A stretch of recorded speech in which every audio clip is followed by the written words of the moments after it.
अगर आप सोचते हैं कि हमारा देश 15 अगस्त 1947 को पूर्ण रूप से आज़ाद हो चुका था, तो साथियों आपके पास गलत इन्फॉर्मेशन है।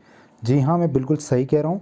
हमारे देश में 15 अगस्त 1947 के बाद भी 1961 तक भी विदेशी शक्ति का एक आधिपत्य रहा था हमारे देश के भूखंड गोवा पर। और जहाँ पर आपको कंप्लीटली इसकी इन्फॉर्मेशन बहुत कम लोगों को होगी, लेकिन 1947 से हमारा देश अंग्रेजी प्रभुत्व से मुक्त हुआ था। लेकिन जब 15 अगस्त 1947 को भारत स्वतंत्रता अधिनियम आया था, उस समय जो पुर्तगाल को था कंप्लीटली, उस समय कहा गया कि जब पुर्तगाली भारत में प्रवेश किए थे 1498 में, उस समय भारत नाम का कोई संप्रभु राष्ट्र नहीं था। इसलिए अंग्रेजों ने पुर्तगालियों को जो गोवा का जो क्षेत्र था, गोवा दमन द्वीप का वो क्षेत्र सुपुर्द कर दिया था। दमन व द्वीप तो 1951 में ही आज़ाद हो गए थे, मतलब जो कम्प्लीटली संघर्ष हुआ था उसके थ्रू। लेकिन फिर कम्प्लीटली भारत सरकार ने वहाँ पर युद्ध नीति अपनाई थी और 19 दिसंबर 1961 को गोवा को 36 घंटे का ऑपरेशन विजय चला था, जो भारत सरकार की तरफ से चलाया गया था, जिसके थ्रू कम्प्लीटली गोवा को आज़ादी दी गई थी। और फिर 30 मई को कम्प्लीटली गोवा एक स्टेट राज्य का 25वां राज्य घोषित हुआ था। तो इसी प्रकार की यूनिक खबर के लिए हमारे पेज को लाइक करके साथ जुड़ जाएगा।